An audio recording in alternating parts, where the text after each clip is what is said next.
सन्दोहबन्धुरं सिन्धुराननम् अङ्गं हरेः पुलकभूषणमाश्रयन्ति भृङ्गाङ्गनेव मुकुलाभरणं तमालम् अङ्गीकृताखिलविभूतिरपाङ्गलीला माङ्गल्यदास्तु मम मङ्गलदेवतायाः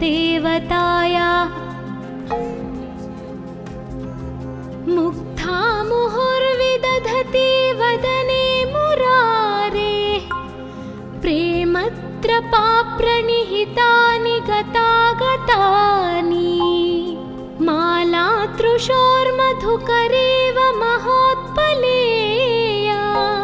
सा मे श्रियं दिशतु सागरसम्भवायाः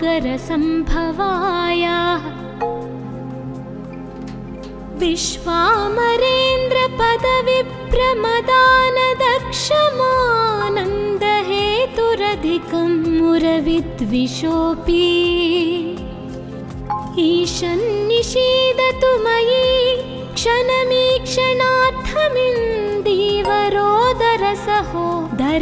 क्षणमीक्षणार्थमिन्दीवरोदरसहोदरमिन्दिरायाः आमीलिताक्षमधिगम्य मुदा मुकुन्दमानन्दकन्दमनिमेषमनं गतन्त्रम् आकेकरस्थितकनेनिकपक्ष्मनेत्रम् भूत्यै भवेन्मम भुजङ्गशयाङ्गनायाः बह्वन्तरे धुजितः श्रितकौस्तुभेयाः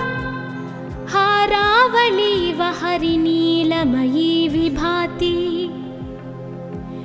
कामप्रदा भगवतोऽपि कटाक्षमाला कल्याणमावहतु मे कमलालयायाः कालाम्बुदालिललितो रसिकैटभारेर्धाराधरे स्फुरति या तटिदङ्गनेव मातुः समस्तजगतां महनीयमूर्तिः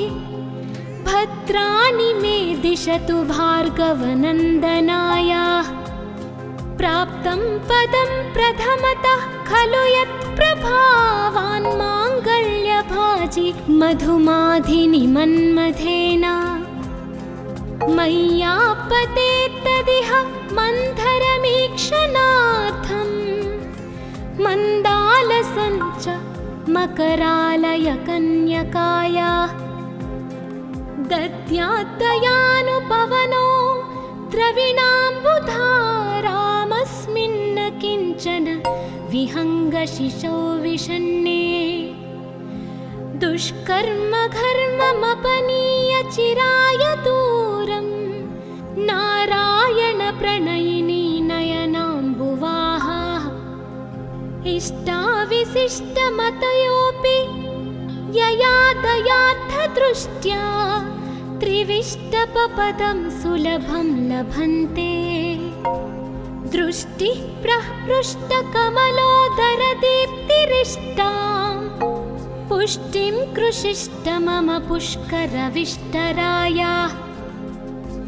गीर्देवतेति गरुडध्वजसुन्दरीति शाकम्भरीति शशिशेखरवल्लभेति सृष्टिस्थितिप्रलयकेलिषु संस्थितायै तस्यै नमस्त्रिभुवनैकगुरोस्तरुण्यै श्रुत्यै नमोऽस्तु शुभकर्म फलप्रसूत्यै रत्यै नमोऽस्तु रमणीयगुणार्णवायै शक्त्यै नमोऽस्तु शतपत्रनिकेतनायै पुष्ट्यै नमोऽस्तु पुरुषोत्तमवल्लभायै नमोऽस्तु नालीकनिभाननायै नमोऽस्तु दुग्धोदधिजन्मभूमयै नमोऽस्तु सोमामृतसोदरायै नमोऽस्तु नारायणवल्लभायै नमो नमोऽस्तु हेमाम्बुजपीठिकायै नमोऽस्तु भूमण्डलनायिकायै नमोऽस्तु देवादिदयापरायै नमोऽस्तु शार्ङ्ग्यायुधवल्लभायै नमोऽस्तु देव्यै भृगुनन्दनायै नमोऽस्तु विष्णोरुरसिस्थितायै नमोऽस्तु लक्ष्मै कमलालयायै नमोऽस्तु दामोदरवल्लभायै नमोऽस्तु कान्त्यै कमलेक्षणायै नमोऽस्तु भूत्यै भुवनप्रसूत्यै नमोऽस्तु देवादिभिरर्चितायै नमोऽस्तु नन्दात्मजवल्लभायै सम्पत्कराणि सकलेन्द्रियनन्दनानि साम्राज्यदानविभवानि सरोरुहक्षि त्वद्वन्दनानि दुरिताहरणोद्यतानि मामेव मातरनिशं कलयन्तु मान्ये यत्कटाक्षसमुपासनाविधिः सेवकस्य सकलार्थसम्पदः सन्तनोति वचनाङ्गमानसैस्त्वां मुरारिहृदयेश्वरीं भजे सरसिजनिलये सरोजहस्ते धवलतमाशुकगन्धमाल्यशोभे भगवति हरिवल्लभे मनोज्ञे त्रिभुवनभूतिकरे प्रसीद मह्याम् दिग्गस्तिभिः कनककुम्भमुखावसृष्टस्वर्वाहिनी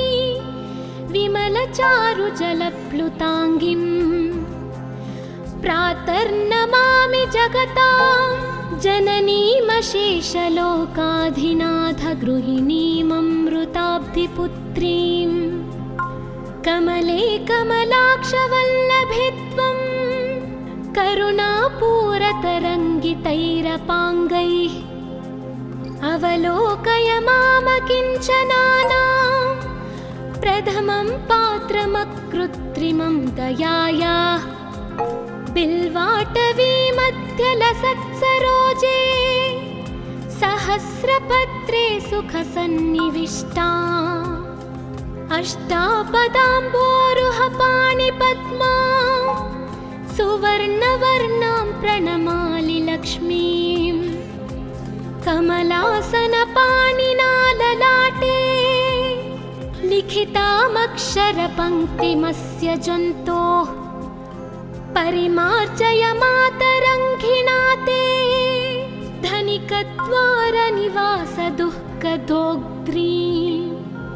अम्भोरुहं जन्मगृहं भवत्याः वक्षःस्थलं भर्तगृहं मुरारेः कारुण्यतः कल्पय पद्मवासे लीलागृहं मे हृदयारविन्दम् स्तुवन्ति ये स्तुतिभिरमोभिरन्वहं त्रयीमयीं त्रिभुवनमातरं रमा गुणाधिका गुरुतरभाग्यभाजिनो भवन्ति ते भुवि बुधभाविताशयाः सुवर्णधारास्तोत्रं यच्चङ्कराचार्यनिर्मितं त्रिसन्ध्यं यः पठेन्नित्यं सकुबेरसमो भवेत् इति श्री कनकधारास्तोत्रं सम्पूर्णम्।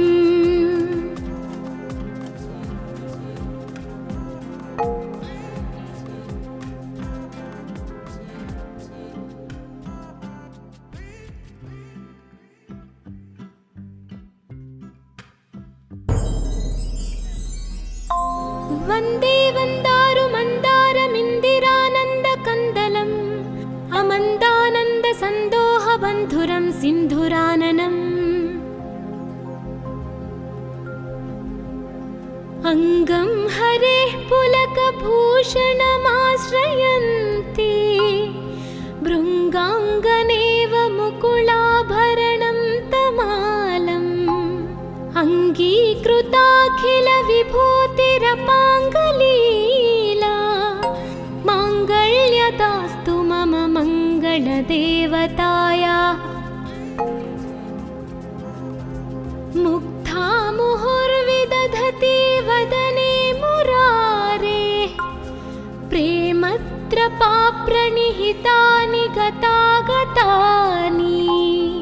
मालातृशोर्मधुकरेव महोत्पलेया सा मे श्रियं दिशतु सागरसम्भवायाः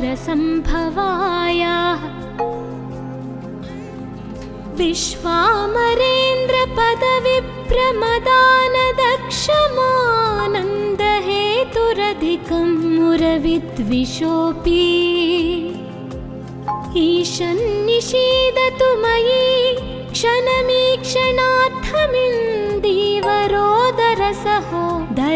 क्षणमीक्षणार्थमिन्दीवरोदरसहोदरमिन्दिरायाः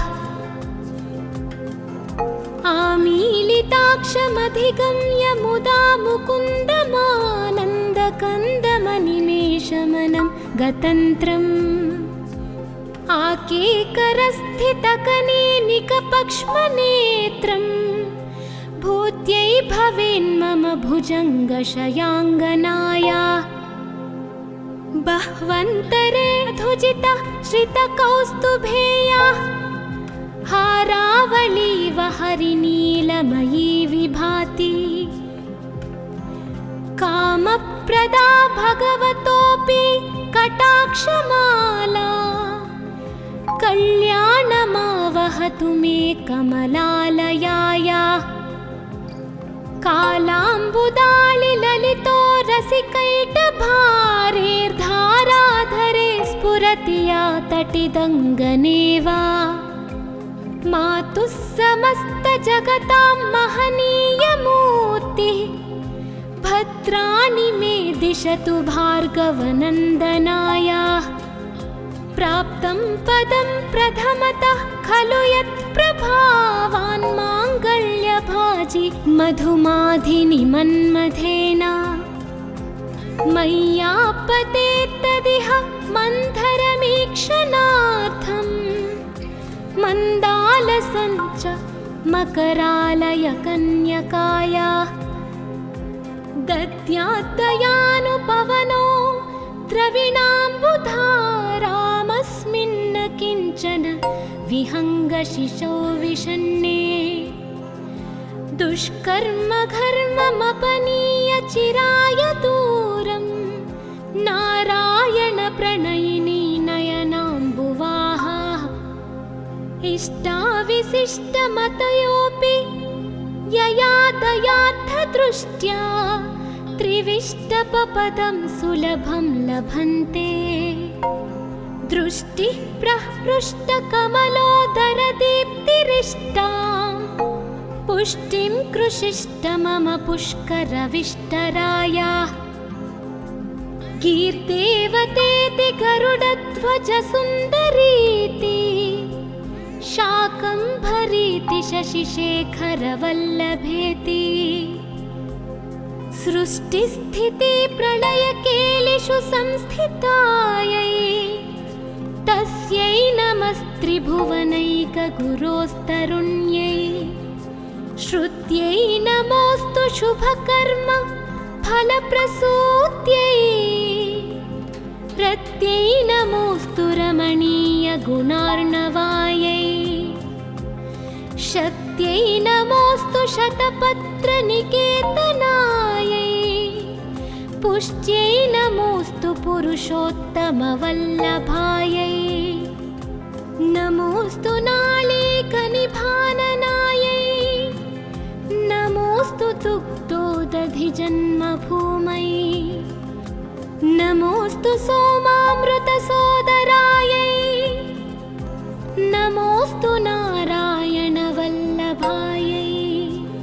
नमोऽस्तु हेमाम्बुजपीठिकायै नमोऽस्तु भूमण्डलनायिकायै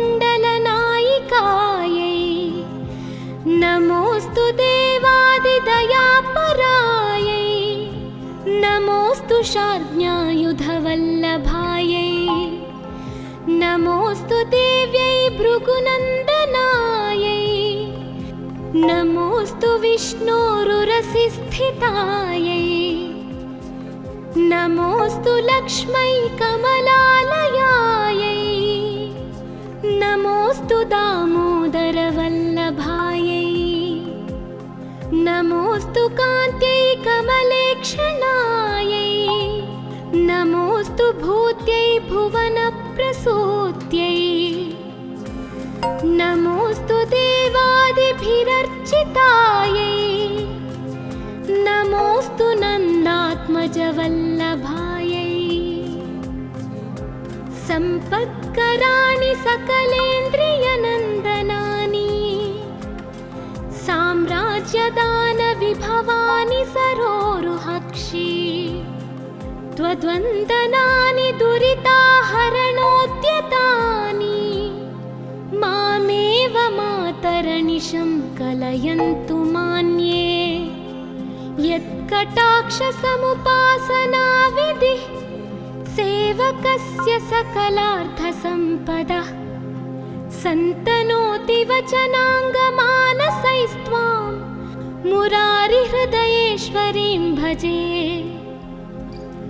सरसिजनिलये सरोजहस्ते धवलतमाशुकगन्धमाल्यशोभे भगवति हरिवल्लभे मनोज्ञे त्रिभुवनभूतिकरी प्रसीद मह्याम् दिग्गस्तिभिः कनककुम्भमुखावसृष्टस्वर्वाहिनी विमलचारुजलप्लुताङ्गिम् प्रातर्नमामि जगतां जननीमशेषलोकाधिनाथगृहिणीममृताब्धिपुत्रीं कमले कमलाक्षवल्लभे त्वं करुणापूरतरङ्गितैरपाङ्गैः अवलोकय मामकिञ्चनानां प्रथमं पात्रमकृत्रिमं दयायाः बिल्वाटवीमध्यलसत्सरोजे सहस्रपत्रे सुखसन्निविष्टा अष्टापदाम्बोरुहपाणिपद्मा सुवर्णवर्णां प्रणमामि लक्ष्मीं कमलासनपाणिना ललाटे लिखितामक्षरपङ्क्तिमस्य जन्तोः परिमार्जय मातरङ्घिणा ते धनिकद्वारनिवासदुःखदोग्ध्रीम् अम्भोरुहं जन्मगृहं भवत्याः वक्षःस्थलं भर्तगृहं मुरारेः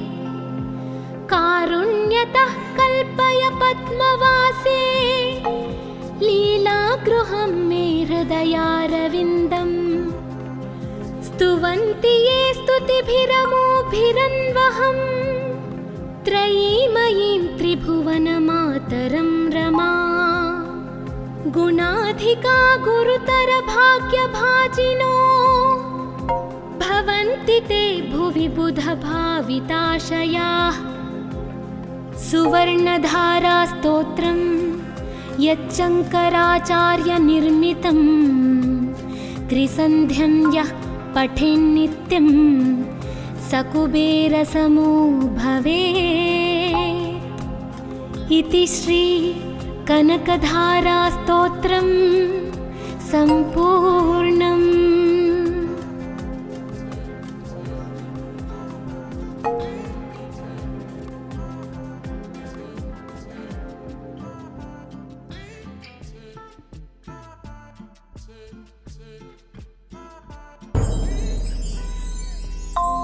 वन्दे वन्दारुमन्दारमिन्दिरानन्दकन्दलम्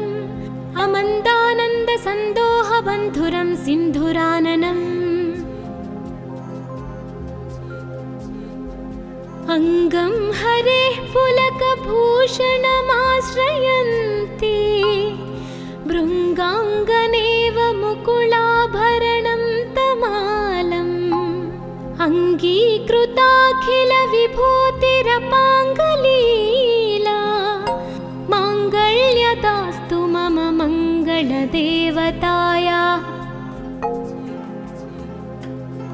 मुग्धा मुहुर्विदधति वदने मुरारे प्रेमत्रपाप्रणिहितानि गतागतानि मालातृशोर्मधुकरेव महोत्पलेया सा मे श्रियं दिशतु सागरसम्भवाया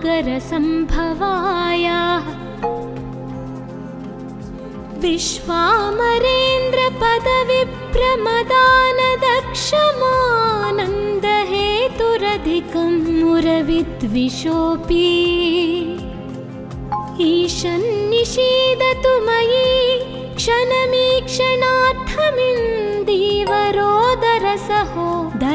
क्षणमीक्षणार्थमिन्दीवरोदरसहोदरमिन्दिरायाः आमीलिताक्षमधिगम्य मुदा मुकुन्दमानन्दकन्दमनिमेषमनं गतन्त्रम् आकेकरस्थितकनेनिकपक्ष्मनेत्रम् भूत्यै भवेन्मम भुजङ्गशयाङ्गनाया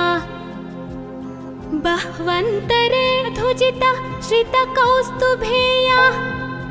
हारावलीव हरिनीलमयी विभाति कामप्रदा भगवतोऽपि कटाक्षमाला कल्याणमावहतु मे कमलालयाया कालाम्बुदालिललितो रसिकैटभारेर्धाराधरे स्फुरति या तटिदङ्गनेव मातुः समस्तजगतां महनीयमूर्तिः भद्राणि मे दिशतु भार्गवनन्दनाया प्राप्तं पदं प्रथमतः खलु यत्प्रभावान् माङ्गल्यभाजि मधुमाधिनि मन्मथेन मय्यापतेत्तदिह मन्थरमीक्षणार्थम् मन्दालसञ्च मकरालय कन्यकाया दद्यात्तयानुपवनो द्रविणाम्बुधारामस्मिन्न किञ्चन विहङ्गशिशौ विषण्णे दुष्कर्म घर्ममपनीय चिराय दूरं नारायण प्रणयिनी नयनाम्बुवाहा इष्टाविशिष्टमतयोऽपि यया दयार्थदृष्ट्या त्रिविष्टपपदं सुलभं लभन्ते दृष्टिः प्रहृष्टकमलोदरदीप्तिरिष्टां पुष्टिं कृषिष्ट मम पुष्करविष्टराया कीर्तेवतेति गरुडध्वजसुन्दरीति शाकम्भरीति शशिशेखरवल्लभेति सृष्टिस्थितिप्रलयकेलिषु संस्थितायै तस्यै नमस्त्रिभुवनैकगुरोस्तरुण्यै श्रुत्यै नमोऽस्तु शुभकर्म फलप्रसूत्यै रत्यै नमोऽस्तु रमणीयगुणार्णवायै शक्त्यै नमोऽस्तु शतपत्रनिकेतनायै पुष्ट्यै नमोऽस्तु पुरुषोत्तमवल्लभायै नमोऽस्तु नालीकनिभाननायै नमोऽस्तु दुग्धोदधिजन्मभूमयै नमोऽस्तु सोमामृतसोदरायै नमोऽस्तु नारायणवल्लभायै नमोऽस्तु हेमाम्बुजपीठिकायै नमोऽस्तु भूमण्डलनायिकायै नमोऽस्तु देवादिदयापरायै नमोऽस्तु शार्ङ्ग्यायुधवल्लभायै नमोऽस्तु देव्यै भृगुनन्दनायै नमोऽस्तु विष्णोरुरसि स्थितायै नमोऽस्तु लक्ष्मै कमलालयायै नमोऽस्तु दामोदरवल्लभायै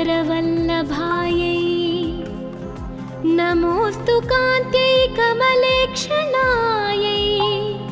नमोऽस्तु भूत्यै भुवनप्रसूत्यै नमोऽस्तु देवादिभिरर्चितायै नमोऽस्तु नन्दात्मजवल्लभायै सम्पत्कराणि सकलेन्द्रियनन्दनानि साम्राज्यदानविभवानि सरोरुहक्षि त्वद्वन्दनानि दुरिताहरणोद्यतानि मामेव मातरनिशं कलयन्तु मान्ये यत्कटाक्षसमुपासनाविधिः सेवकस्य सकलार्थसम्पदः सन्तनोति वचनाङ्गमानसैस्त्वां मुरारिहृदयेश्वरीं भजे सरसिजनिलये सरोजहस्ते धवलतमाशुकगन्धमाल्यशोभे भगवति हरिवल्लभे मनोज्ञे